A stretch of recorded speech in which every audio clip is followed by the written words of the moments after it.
पढ़ने के बेशुमार फ़ज़ाइल व बरक़ात हैं, बहुत सारे वाक़यात फ़ज़ाइल दुरूद में मिलते हैं। बड़ा खूबसूरत वाक़या है कि सैयदना अब्दुर्रहमान बिन औफ रज़ियल्लाहु तआला कहते हैं कि एक बार नबी पाक अलैहिस्सलाम को मैंने देखा कि प्यारे आका अपने घर से निकले और किसी बाग की तरफ तशरीफ़ ले जाने लगे। तो कहते हैं मैं भी प्यारे आका अलैहिस्सलाम के पीछे पीछे जाने लगा। थोड़ा आगे गया तो मैंने देखा नबी पाक अलैहिस्सलाम ने काबे की तरफ रुख किया और सजदे में चले गए। मैं इंतजार करता रहा, थोड़ी देर हुई और देर हुई, इट्स और लॉन्ग हो गया, सजदा काफी लंबा हो गया। मुझे डर लगा कि कहीं नबी पाक अलैहिस्सलाम की अल्लाह करीम ने सजदे की आलम में ही तो रूह कब्ज़ नहीं फरमा ली, इतना तवील सजदा। थोड़ी देर बाद नबी पाक ने सरे मुबारक उठाया और जब आहट महसूस हुई तो फरमाया कौन है पीछे? कहा हुजूर अब्दुर्रहमान। कहा अब्दुर्रहमान क्या काम है? कहा हुजूर मैं आपके पीछे आ रहा था और आपने सजदा किया और इतना लॉन्ग इतना तवील सजदा किया कि मुझे ये खौफ होने लगा कि कहीं आपकी रूह कब्ज़ तो नहीं हो गई। तो अल्लाह के हबीब अलैहिस्सलाम ने जब अपने सहाबी की ये बात सुनी तो उन्होंने उसकी रीज़न बयान किया कि क्यों इतना तवील सजदा किया। अल्लाह के हबीब अलैहिस्सलाम फरमाते हैं कि ए अब्दुर्रहमान, मेरे पास अभी जिब्रील अमीन आए और ये बशारत लेकर आए कि या रसूल अल्लाह सल्लल्लाहु तआला अलैहि वसल्लम, अल्लाह पाक फरमाता है। जब भी याद रखिए वो हदीस जिसमें नबी पाक बयान करें और फरमान रब का हो, इसे हदीस कुदसी कहते हैं। जिब्रील अमीन ने कहा कि हुजूर रब फरमाता है कि ए महबूब, आप पर जो दुरूद पढ़ेगा मैं उस पर रहमतें नाजिल फरमाऊंगा, जो आप पर सलाम पढ़ेगा मैं उस पर सलामती उतारूंगा। ए अब्दुर्रहमान, इतनी बड़ी नेमत मेरे उम्मतियों को मिली, इस नेमत के शुक्राने पर मैंने ये सजदा किया था। अब जरा गौर करें, दुरूद कौन पढ़ेगा? उम्मती। रहमत किस पर नाजिल होगी? उम्मती पर, हमारे आका अलैहिस्सलाम। इसका मतलब ये हुआ कि रब तो इस उम्मत पर मेहरबान है। हमारे आका अलैहिस्सलाम खुद हमसे कितना प्यार करते हैं। वो हमारे नबी, उनके हम उम्मती। वो हमारे नबी, उनके हम उम्मती। उम्मती तेरी किस्मत पे लाखों सलाम। ये कितनी बड़ी मेहरबानी है अल्लाह की हम पर कि एक दुरूद पढ़ें तो रहमत नाजिल हो, सलाम पढ़ें तो सलामती नाजिल हो। इससे पता ये चला कि आजकल दौर बड़ा क्लैमिटीज का, प्रॉब्लम्स का, डिफिकल्टीज का है। बीमारियां अलग चल रही हैं, वायरस अलग चल रहे हैं, प्रॉब्लम्स अलग चल रहे हैं। अगर हम चाहते हैं कि हमारी सिक्योरिटी रहे, अल्लाह की रहमतें हमारे साथ रहें, तो दुरूद पाक एक ऐसा फॉर्मूला है कि अगर हम घर से निकलें दुरूद पढ़ते हुए, काम पे जा रहे हैं दुरूद पढ़ते रहें, वापसी में आए तो दुरूद पढ़ते रहें, फजूल बातों से अगर अपने आप को बचाएं तो इंशाअल्लाह आप अल्लाह की रहमतों के साए में रहेंगे। अल्लाह की रहमत नाजिल होती रहेगी तो प्रॉब्लम्स भी दूर हो जाएंगी। अल्लाह मुझे भी दुरूद पाक कसरत से पढ़ने वाला बनाए, आपको भी दुरूद पाक और ज़्यादा पढ़ने की तौफीक दे। एक टिप भी दे देता हूँ। तकरीबन आप जितने लोग हैं, आप में से कई लोगों को जो वॉक करते हैं, ठीक है ना, अपनी सेहत के लिए अच्छी चीज़ है, वॉक करनी चाहिए। लेकिन अगर आप अपने वॉकिंग टाइम को दुरूद टाइम बना दें, अपने वॉकिंग टाइम को जिक्र टाइम बना दें, जहाँ भी वॉक करते हैं, चाहे आप ट्रेडमिल पे करते हैं या किसी पार्क में जाके करते हैं, जब भी वॉक करें आप शूज़ पहनते ही होंगे, साथ साथ तस्बीह भी ले लें हैं उस वॉकिंग में। और क्या करना है आपने? लेकिन अगर आप चलते चलते दुरूद पढ़ रहे हैं, उसके दो फायदे होंगे। एक तो एक पर्टिकुलर अच्छी तादाद में दुरूद आप पढ़ लेंगे, दूसरा जिधर जिधर चलते हुए जाएंगे वो सारी जगह आपके दुरूद पढ़ने की गवाह बन जाएगी।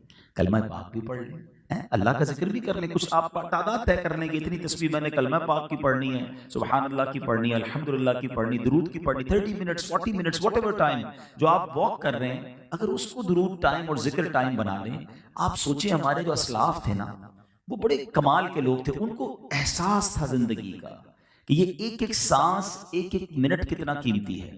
एक बुजुर्ग के बारे में आता है, वो जिधर से गुजरते थे ना, अल्लाह का जिक्र करते हुए गुजरते थे। एक बार किसी सड़क से गुजरे, दोबारा गुजरे वहां से, तो किसी ने कहा अभी तो आप गए थे। कहा मैं सड़क से गुजरा था मगर अल्लाह का जिक्र करना भूल गया था।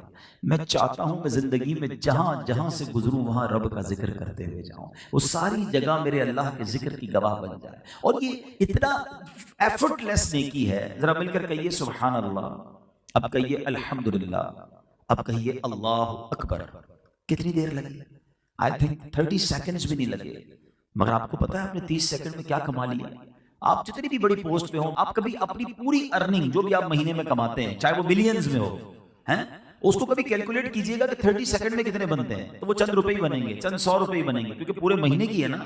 30 सेकंड्स में आपको अंदाजा है आपने 30 सेकंड में अभी क्या कमाया है। मेरे नबी के सच्चे वादे हैं, जो एक बार सुभान अल्लाह कहता है, अल्लाह उसके लिए जन्नत में दरख्त लगा देता है। एक बार अल्हम्दुलिल्लाह कहे, उसके लिए जन्नत में दरख्त लग जाता है। एक बार अल्लाह अकबर कहे, उसके लिए जन्नत में दरख्त लग जाता है विद इन सेकंड्स। और यकीन करें, ये नेकियां जब इंसान दुनिया से जाएगा ना, फिर उसे रियलाइज होगा कि अल्लाह दोबारा भेज दे, मैं और नेकियां करना चाहता हूं। जब उसका अजर देखेगा तो फजूल बातों में, सोशल मीडिया में घंटों जाया कर देते हैं। तो अपने पूरे दिन में कोई टाइम तो रखें ऐसा कि कुछ तिलावत का टाइम हो, कुछ जिक्र का टाइम हो, कुछ दुरूद का टाइम हो। नमाज तो पढ़नी है, तो इंशाल्लाह अगर ये शेड्यूल में आपने शामिल कर लिया तो यू फील फ्रेश। हाँ, आप देखेंगे ये जिक्र और दुरूद आपको कितना रिलैक्स कर देगा। अल्लाह मुझे भी अपने और अपने हबीब के जिक्र करने वाली ज़बान अता फरमाए और आपको भी नसीब फरमाए। आइए मिलकर एक बार मोहब्बत के साथ दुरूद पाक पढ़ लें। सल्लु अलल हबीब सल्लल्लाहु तआला अला मुहम्मद सल्लल्लाहु अलैहि वसल्लम। मैंने आज आपको दो बहुत ही खूबसूरत वाकयात सुनाने हैं, और ये दोनों वाकयात बुखारी शरीफ में मौजूद हैं। हदीस पाक की सबसे मुस्तनद किताब है, और ये दोनों वाकयात सरवर कायनात सल्लल्लाहु तआला अलैहि वसल्लम ने अपने सहाबा को सुनाए। ठीक है। अच्छा, यहाँ एक छोटा सा कंफ्यूजन, एक छोटा सा बाज़ों का कुछ लोग आर्ग्यूमेंट करते हैं कि जब कोई आलिम दीन, जब कोई वाइज अपने बयान में कोई वाकया सुनाए, तो अव्वल तो लोगों ने सुनना नहीं होता, और सुनना होता तो एक एतराज़ होता है कि यार कुरान और हदीस की बात करो, क्या वाकयात सुना रहे हैं। तो शायद उन्होंने खुद कुरान और हदीस पढ़ा नहीं है, क्योंकि कुरान में 100 से ज़्यादा वाकयात हैं। सूरह बकरा क्या है? गाय का वाकया ही है ना। सूरह यूसुफ क्या है? हजरत यूसुफ का वाकया है। बल्कि सूरह यूसुफ को तो अहसनुल कसस कहा गया, बेहतरीन, कुरान के बेहतरीन किस्सों में से एक किस्सा। It means there are so many stories in Quran, more than 100 Quran में वाकयात हैं। और मैं जो आज वाकयात आपको सुना रहा हूँ, ये बुखारी शरीफ में है, और नबी पाक अलैहिस्सलातु वस्सलाम ने सहाबा किराम को सुनाया। तो व्हाट इज द रीजन, क्यों वाकयात सुनाया करते थे, और कुरान ने क्यों वाकयात बयान किए हैं। अच्छा, आज बड़ी टेक्नोलॉजी का दौर, बड़ा जनाब रिसर्च का दौर है। इन तमाम रिसर्च के बाद ये बात सामने आई है कि हमारे स्कूल हों, कॉलेजेस हों, बच्चों की मॉन्टेसरी भी हों, अगर कोई बात बच्चों को समझानी है तो उसके मुतालिक पहले कोई कहानी सुनानी है। क्यों? इंसान की ये साइकी है कि वो किसी स्टोरी के जरिए, किसी वाक़े के जरिए बात को और अच्छे अंदाज से समझता है। तो इंशाअल्लाह उम्मीद है आइंदा कंफ्यूजन नहीं होगी। बहरहाल मैं तो बुखारी शरीफ का वाक़या, और वो भी नबी पाक ने सहाबा को सुनाया। बनी इसराइल में 3 लोग थे, हदीस पाक का खुलासा है, और उन 3 लोगों में 3 प्रॉब्लम्स थे। एक बर्स का मरीज था। बर्स कहते हैं जिसके जिस्म पर वाइट दाग लग जाते हैं, पूरा जिस्म वाइट हो जाता है। एक था जिसके बाल ही नहीं आते थे, गंजा था, और एक अंधा था। इन तीनों की अल्लाह करीम ने आजमाइश फरमाई। एक फरिश्ता भेजा, वो बर्स के मरीज के पास गया और जाकर कहा कि तुम्हारी क्या ख्वाहिश है? कहता बस मेरी एक ही ख्वाहिश है, मेरे ये दाग दूर हो जाए, मेरी जिस्म बॉडी ब्यूटीफुल हो जाए, बड़ा अजीब सा मेरा चेहरा हो गया है, मेरी बॉडी बड़ी अजीब सी हो गई है, अल्लाह करे ये दूर हो जाए। फरिश्ते ने उस पर हाथ फेरा, वो बिल्कुल क्लियर हो गया, ठीक हो गया। कहा और माल कौन सा अच्छा लगता है? कहता मुझे ऊंट बड़े पसंद हैं। तो उसको 10 हामिला ऊंटनियां फरिश्ते ने दे दी, जिसमें बच्चे बाद में होने थे। आगे गया तो गंजा मिला जिसके बाल ही नहीं आते थे। कहा तुम्हारी क्या ख्वाहिश है? एक ही ख्वाहिश है, बाल आ जाए और ये बीमारी दूर हो जाए। फरिश्ते ने उस पर दम किया, उसके बाल आना शुरू हो गए। कहा और क्या चाहिए? कहा मुझे गाय बड़ी पसंद है, तो उसको हामला गाय दे दी। और आगे गया तो वो तीसरा अंधा था। कहा तुम्हें क्या चाहिए? कहा बस आंखें चाहिए, इससे बड़ी क्या नेमत होगी, अंधा हूं मैं। उसकी आंखों पर दम किया, उसको आंखें आ गई हैं। और कहा और माल क्या चाहिए? तो कहा मुझे बकरियां बड़ी पसंद है, उसको हामला बकरियां दे दी उसने। अल्लाह का करना ऐसा हुआ कि तीनों के माल में भी बड़ी बरकत हुई। हदीस पाक में आता है कि ऊंटनी वाले के पास, बर्स वाले के पास ऊंटनी की वादी भर गई, इतनी ऊंटनियां हो गई थोड़े दिनों में। और जो बाल जिसको चाहिए थे बाल तो आ गए, और उसके पास बकरियां ही बकरियां, पूरे रेवड़ के रेवड़ बन गए। और जिसको आंखें चाहिए थी उसको आंखें भी मिल गई, और उसके पास भी गाय की जो है ना फरामानी हो गई। Now they become well of, पैसे वाले हो गए, उस जमाने के बिलियनर्स हो गए। अब वो फरिश्ता थोड़े अरसे बाद फिर गया, बर्स का मरीज बनकर। फरिश्ता, उसकी जो अपीयरेंस थी वो खुद भी, अब वो बर्स के जो मरीज के दाग होते हैं ना, उसी चेहरे में उस बंदे के पास गया और कहता भाई मैं बड़ा परेशान हूं, देखो मैं बर्स का मरीज हूं, खाने को भी कुछ नहीं है, मुसाफिर भी हूं, इतनी ऊँटनियां हैं तुम्हारे पास, एक ऊँटनी मुझे दे दो। वो कहता नहीं मैं तुम्हें तो नहीं दे सकता। क्या तुम वही नहीं जिसके पास कुछ भी नहीं था, अल्लाह करीम ने पिछले दिनों तुम्हारे दिन अच्छे किए? वो बंदा कहता है नहीं नहीं, मैं तो खानदानी पैसे वाला हूं। अपनी औकात भूलकर वो कहता है मैं तो ये सब मेरे आबा अजदाद का माल है, मैं तो पहले से वेल ऑफ हूं, मैं तो बिल्कुल ठीक था। तुम वो नहीं जिसको बीमारी थी? कहता नहीं, अगर तू झूठ बोलता है तो अल्लाह पहले जैसा तुझे करते हैं। उस फरिश्ते ने ये दुआ की और आगे चला गया। अब उसके पास पहुंचा जिसके बाल नहीं थे, उसको जाकर कहता है कि मुझे भी कुछ अल्लाह के नाम पर दो, तुम्हारे पास तो बड़ा माल है। कहता नहीं मैं तुम्हें नहीं दे सकता। कहीं तुम तो थोड़े दिनों पहले तुम्हारे पास तो कुछ नहीं था, अल्लाह ने तुम्हें दिया। कहता नहीं ये सब मेरे बाप दादा का है, मैं तो खानदानी रईस हूं, हमारा तो खानदानी काम है। अच्छा, अगर तुम झूठ बोलते हो तो अल्लाह तुम्हें पहले जैसा करते हैं। हदीस पाक में आता है वो फरिश्ता जो है अंधा बनकर अब उस अंधे के पास गया, कहा कि भाई मेरे पास आंखें नहीं है, मेरे पास कुछ भी नहीं है, तुम्हें अल्लाह ने बड़ा नवाजा है, इतने सारे तुम्हारे पास जानवर हैं, इतनी बकरियां, एक बकरी मुझे दे दो। अंधा कहता तुम सही कहते हो, मैं भी थोड़े दिनों पहले अंधा था, मेरे पास कुछ नहीं था, ये आंखें भी मुझे मेरे रब ने दी हैं, ये माल भी मेरे रब ने मुझे दिया, तुम्हें जो चाहिए इसमें से ले लो, मुझे बिल्कुल अच्छी तरह एहसास है कि अंधा कैसे जिंदगी गुजारता।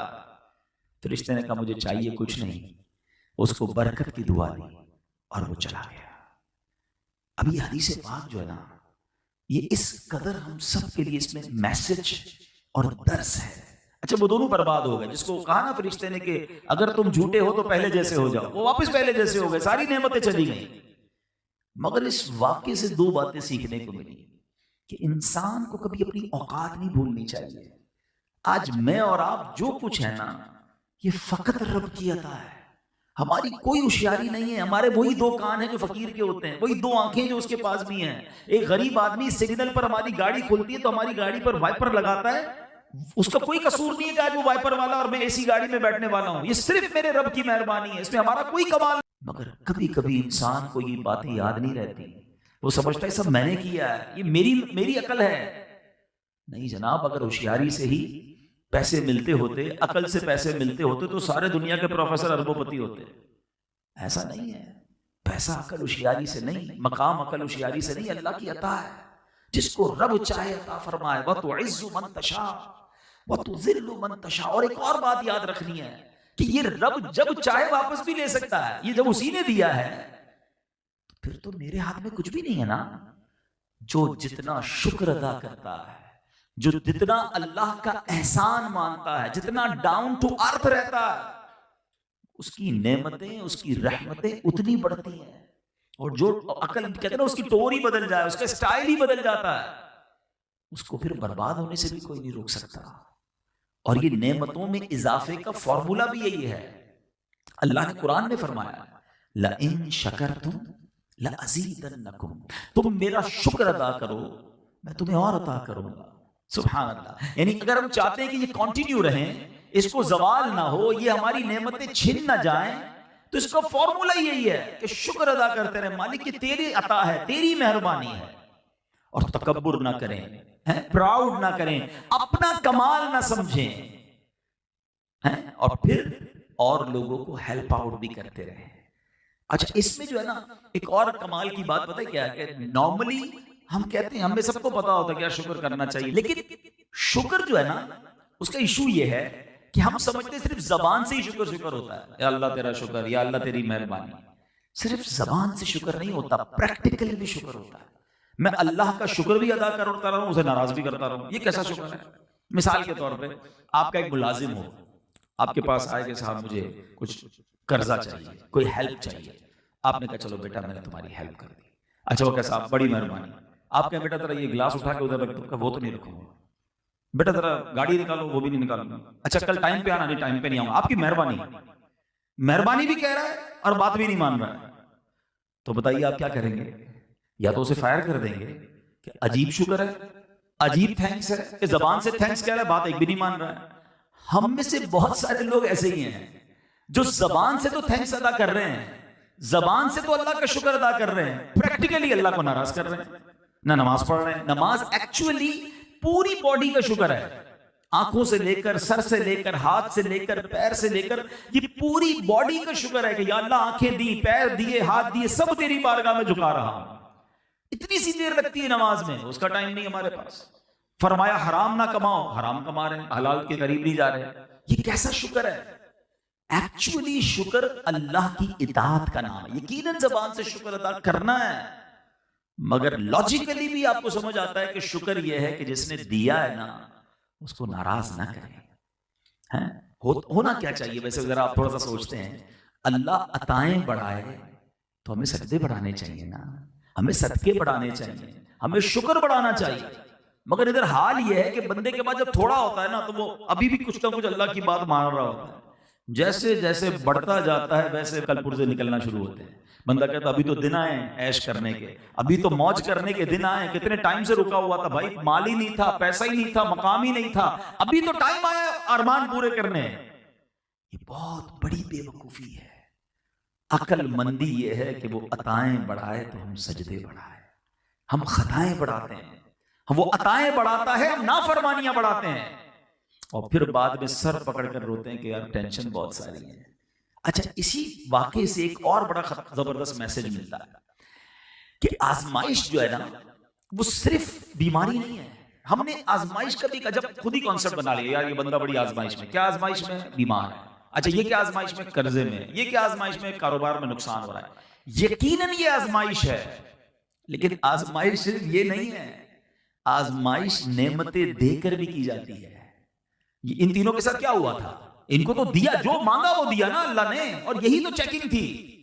हम में से हो सकता है यहाँ कोई बेचारा बीमारी में, अल्लाह करे ना हो, बीमारी में नहीं होगा, या किसी कर्जे में नहीं होगा, किसी बिजनेस प्रॉब्लम में नहीं होगा। हम समझ रहे हैं हम ठीक है। हमें जो इतनी सारी नेमतें दी गई है ना, ये भी आजमाइश है। यही तो चेकिंग हो रही है कि दे रहे हैं तो फर्मा बरदार बन रहा है या नाफरमान बन रहा है।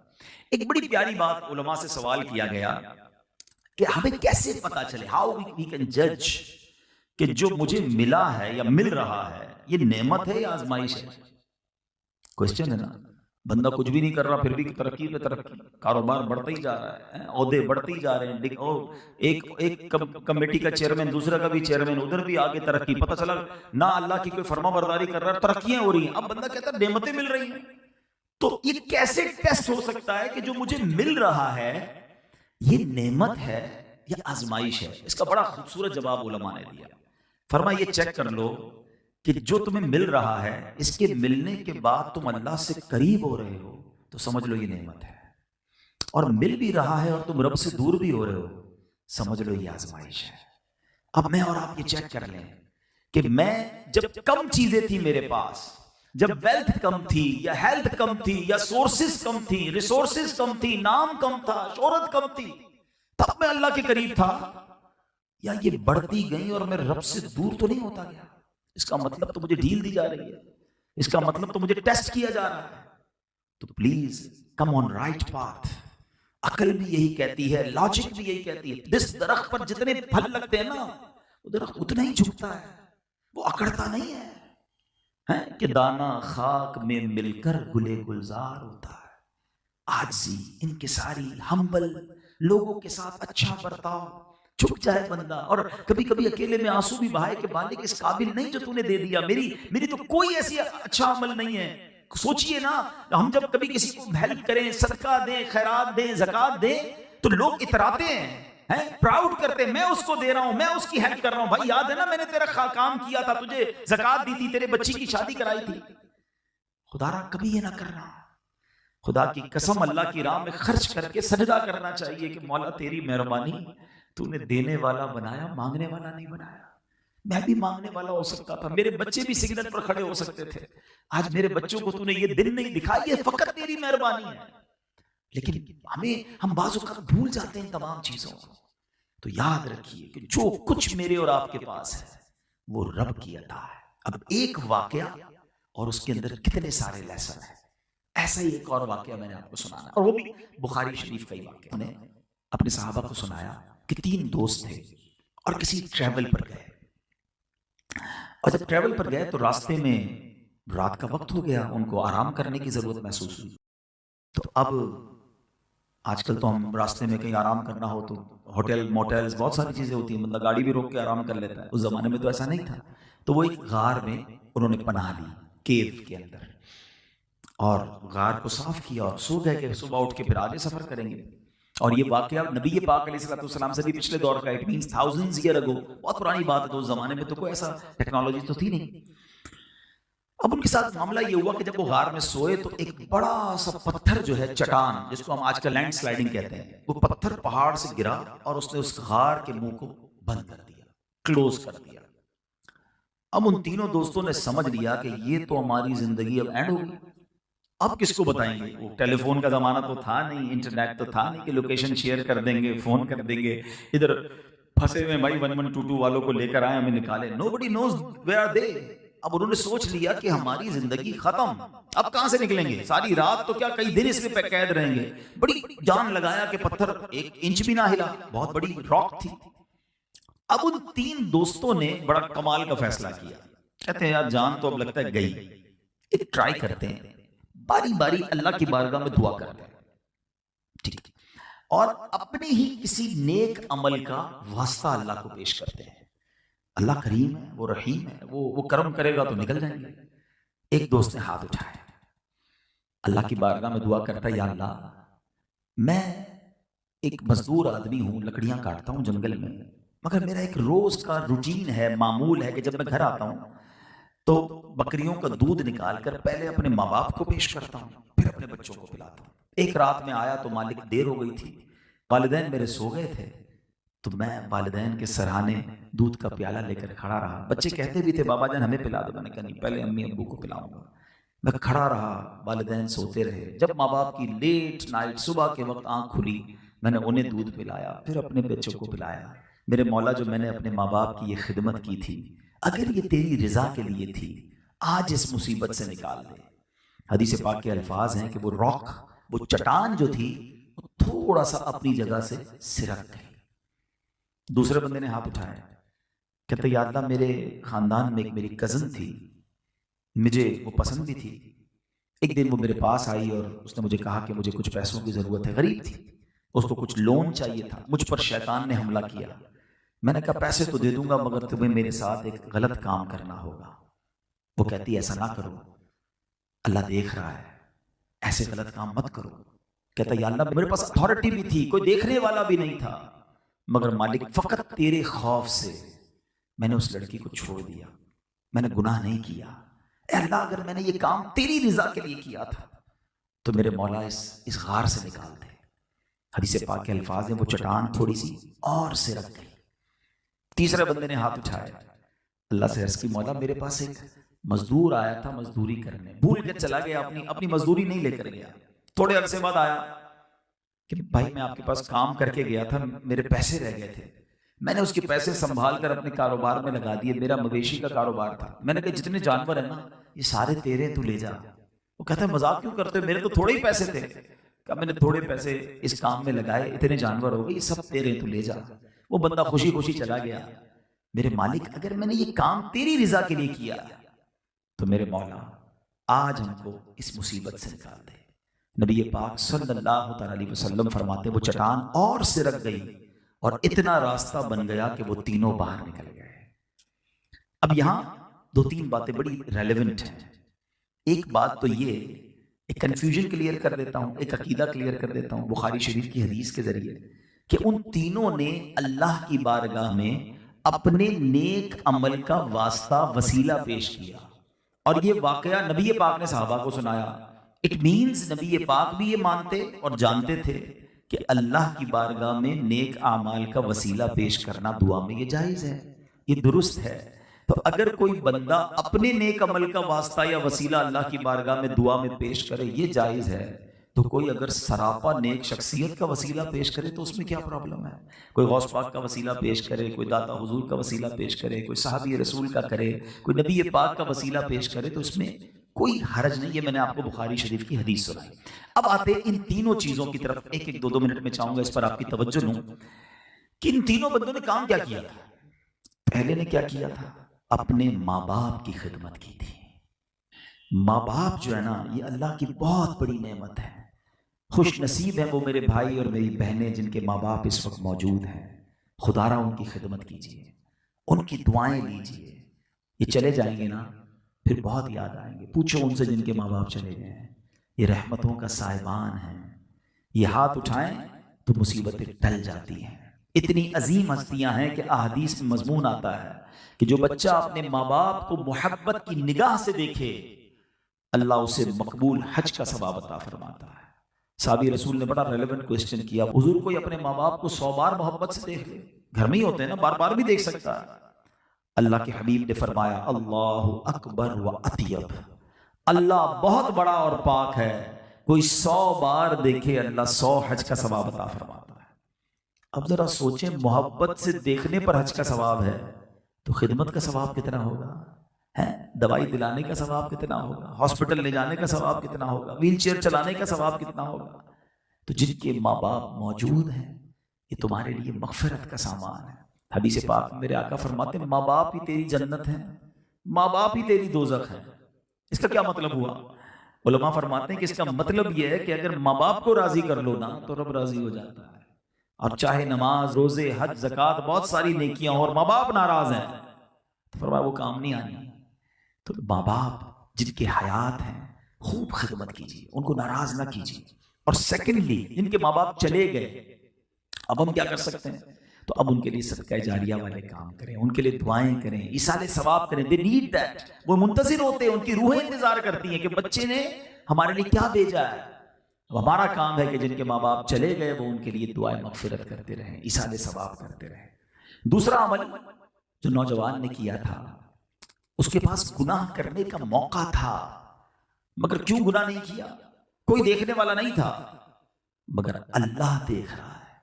ये अल्लाह को बड़ा पसंद है कि बंदा अकेले में भी उसका खौफ दिल में रखे। हमारे साथ बड़ा प्रॉब्लम ये, हम लोगों के सामने तो गुनाह नहीं करते हैं, वो देख ले, फलां देख रहा है, खानदान में कोई देख रहा है। लोग कंट्री चेंज करके जाते हैं, यार पाकिस्तान में, कराची में तो बड़े जानने वाले, किसी और जगह चलते हैं। और आकर कहता है, हुजूर मुझसे गुनाह नहीं छूटते, मैं बहुत कोशिश करता हूं मगर गुनाह नहीं छोड़ पाता, मेरी हैबिट बन गई है, मेरी आदत बन गई है, मेरे गुनाह नहीं छूटते। हज़रत इब्राहिम बिन अदम ने बड़ी कमाल की, टू द पॉइंट और लॉजिकल गुफ्तगू की। आपने फरमाया ठीक है तुझसे गुनाह नहीं छूटते? का नहीं। का ठीक है, कर लिया करो, मगर ऐसा करो जब गुनाह करने को जी चाहे ना तो अल्लाह के मुल्क से बाहर चले जाया करो। कहता है हजरत ये कैसे पॉसिबल है? जिधर भी ईस्ट वेस्ट नॉर्थ साउथ जिधर भी जाऊंगा अल्लाह का ही मुल्क है, रब की कायनात है। फिर तो अच्छी बात नहीं ना बेटा कि जिसके मुल्क में हो उसी की नाफरमानी करो। कहा अच्छा ठीक है, गुनाह करने का जी चाहता है, का बहुत चाहता है तो कर लिया करो, मगर फिर अल्लाह का रिस्क खाना छोड़ो। कहता हजरत ये कैसे हो सकता है? जो भी खाता हूं, जो जहां से जो भी मिलता है वो अल्लाह का ही है ना, अल्लाह का रिस्क कैसे छोड़ सकता हूं? फरमाया अच्छा फिर ऐसा करो, तुम्हें रब की नाफरमानी करने का बहुत जी चाहता है, कर लो, मगर ऐसी जगह छुप कर करो जहां अल्लाह ना देख, अल्लाह की नजरों से छुप कर गुनाह कर लो। कहता ये भी पॉसिबल नहीं है। ऐसा कैसे हो सकता है कि मैं किसी ऐसी जगह को तलाश कर लूं दुनिया में सीसीटीवी कैमरे लगे होते हैं, बंदा कहीं ना कहीं ढूंढ लेता है कि यहाँ कैमरा स्पॉट नहीं है, लेकिन there is no place in the world कि मैं जहां चला जाऊं और रब ना देख रहा हूं। अल्लाह की कुदरत है हर तरफ। अच्छा ये भी नहीं कर सकते? कहा नहीं ये भी नहीं कर सकता। कहा अच्छा फिर यूं करो, जितने गुनाह करने कर लो, मगर जब मौत के वक्त फरिश्ता आ जाए ना कब्ज करने के लिए रूह, तो उसको मना कर देना, कहा नहीं अभी रुक जाओ, मैंने तौबा करनी है। कहता हजरत ये भी पॉसिबल नहीं है। जो लम्हा, जो घड़ी, जो वक्त लिखा है वो तो मुझे फरिश्ता कब्ज कर लेगा रूह, मुझे कोई चांस भी नहीं मिलेगा, पहले से नोटिस भी नहीं मिलेगा कि मैं तौबा कर लूं। अच्छा ये भी नहीं कर सकते? कहा ये भी नहीं कर सकता। अच्छा फिर एक काम करो, जैसी मर्जी अयाशी वाली जिंदगी गुजारनी गुजार लो, क़यामत के दिन फरिश्ते तुम्हें खींचकर जहन्नम की तरफ ले जाए तो मना कर देना। कहा मैं नहीं जाता। कहता हुजूर ये कैसे पॉसिबल है? Nobody have power to deny angels on the day of judgment. उस दिन कौन पावर रखेगा कि फरिश्तों को मना कर दे क़यामत के दिन? अब आपने समरी बयान की। आपने कहा बेटा तुम अल्लाह का रिस्क खाना छोड़ नहीं सकते, अल्लाह के मुल्क से बाहर निकल नहीं सकते, अल्लाह की नजर कुदरत से छुप नहीं सकते, कयामत के दिन फरिश्तों को मना कर नहीं सकते, मौत के वक्त को टाल नहीं सकते। फिर एक ही काम कर लो, गुनाह करना छोड़ दो, फिर नाफरमानी छोड़ दो। जब वो सारे काम नहीं कर सकते तो फिर एक चीज तो कर सकते हो ना। अब वो ज़ारो कितार रोने लगा और उसने कहा बात आपकी ठीक है, अब मैं अल्लाह की नाफरमानी से तौबा करता हूं। तो आज ये मैसेज हमें लेके जाना है कि उस जो गार वाले नौजवान ने दुआ की थी ना कि he have control on that girl, उसके पास चांस था बुराई करने का, मगर क्यों नहीं किया? अल्लाह देख रहा है। बस अल्लाह से ये दुआ करो कि ये दिल में एहसास उजागर हो जाए। ये इम्तिहान है मेरा और आपका दुनिया में। आजमाइश पर बात हो रही थी ना कि हम समझते हैं कि आजमाइश सिर्फ बीमारी परेशानी में, ये भी बड़ी आजमाइश है कि गुनाह सामने है दिल ललचा रहा है, हराम पैसे, ओहो डील आ गई है सामने, इतने पैसे, एक ही तो झूठ बोलना है, एक ही तो साइन करना है, एक ही तो फॉर्जरी करनी है, एक ही तो रूल ब्रेक करना है।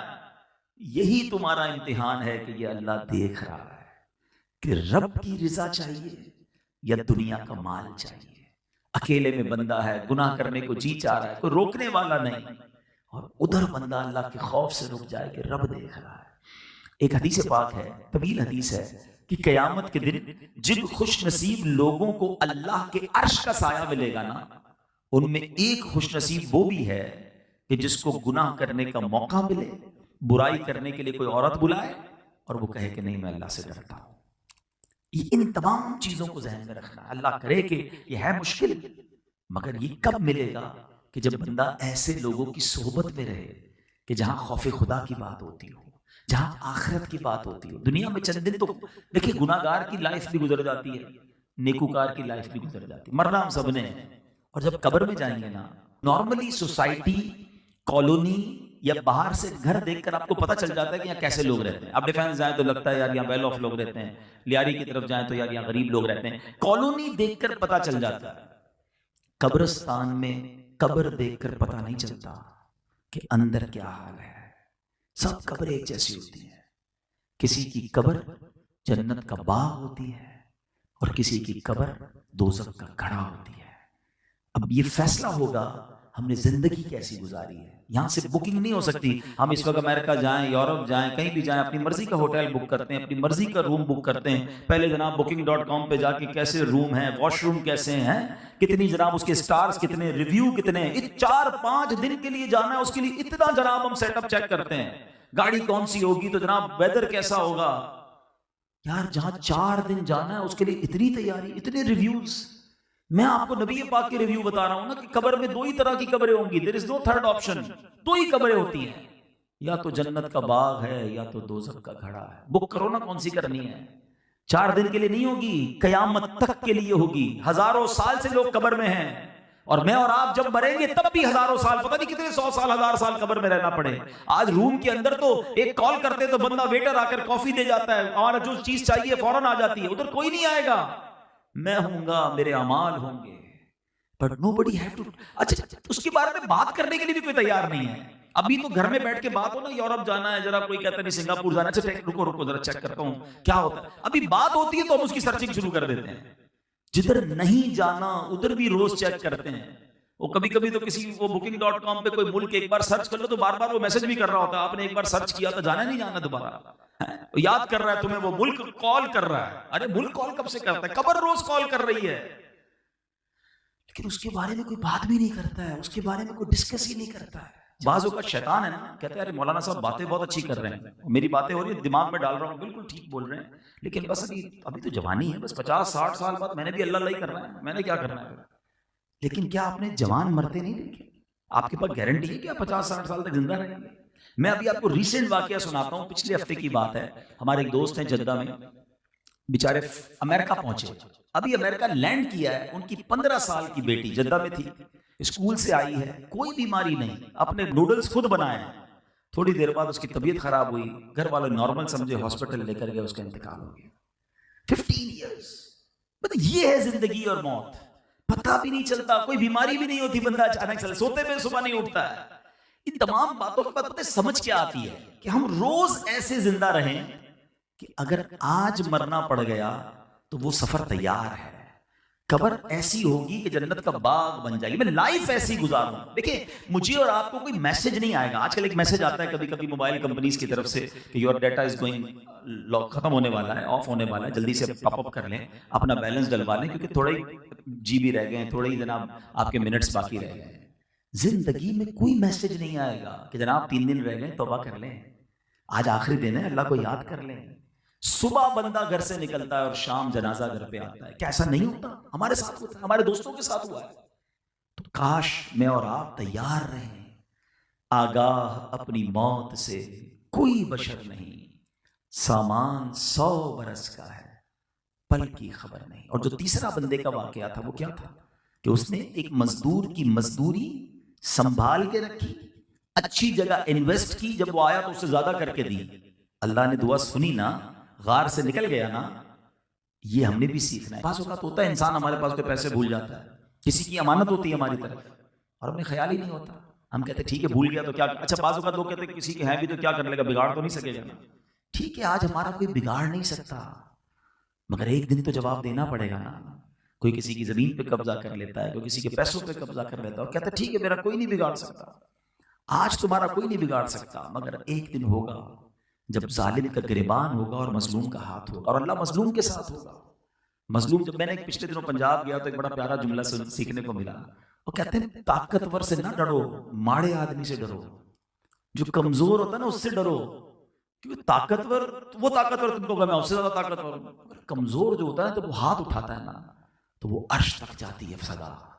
अल्लाह खूब उसकी पुकार सुनता है और फिर बेड़ा गर्क हो जाता है जालिम का। अल्लाह हमेशा हमें जुल्म से बचाए, अमानतों को पूरा लौटाने वाला बना। दुनिया में दे दो आप, अगर किसी का आता है ना दे दे, कम नहीं होगा आपके पास। अगर यहां नहीं दोगे ना तो कयामत के दिन नहीं दे सकेंगे। वहां पैसे नहीं चलेंगे, वहां नेकियां चलेंगी। सैयदी आला हजरत इमाम अहले सुन्नत फरमाते हैं जो किसी के 3 पैसे जानबूझकर दबा ले उसे बरोज़े कयामत 700 मकबूल बाजमात नमाजें देनी पड़ेंगी 3 पैसों के बदले। मुझे बताओ ना, इधर तो लाखों रुपए होते हैं, नहीं होता एहसास।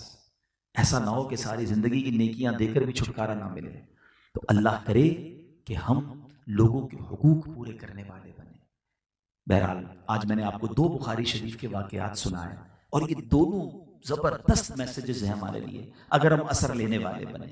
और हम थोड़ी सी दोहराई कर लेते हैं। पहले वाक्य में हमने शुक्र के बारे में सीखा। अल्लाह की नेमतें हैं तो उसका शुक्र अदा करें, नाशुक्री ना करें।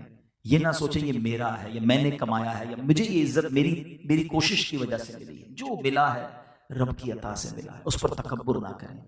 और दूसरे वाक्य में हमें सीखने को मिला 3 बातें। माँ बाप का अदब, अकेले में भी गुनाह से बचने की कोशिश, और थर्ड अमानतें पूरी लौटाएं, किसी का हक ना दबाएं। तो इंशाअल्लाह अगर इन 4 बातों को हम पकड़ लें और इस पर अमल करने वाले बन जाएं, अल्लाह ने चाहा दुनिया में भी खैर होगी, आखिरत में भी खैर होगी। अल्लाह करीम हम सबको अपनी आखिरत की तैयारी करने की तौफीक अता फरमाए। सल्लल्लाहु अलैहि हबीब सल्लल्लाहु तआला अला मुहम्मद। आखिर में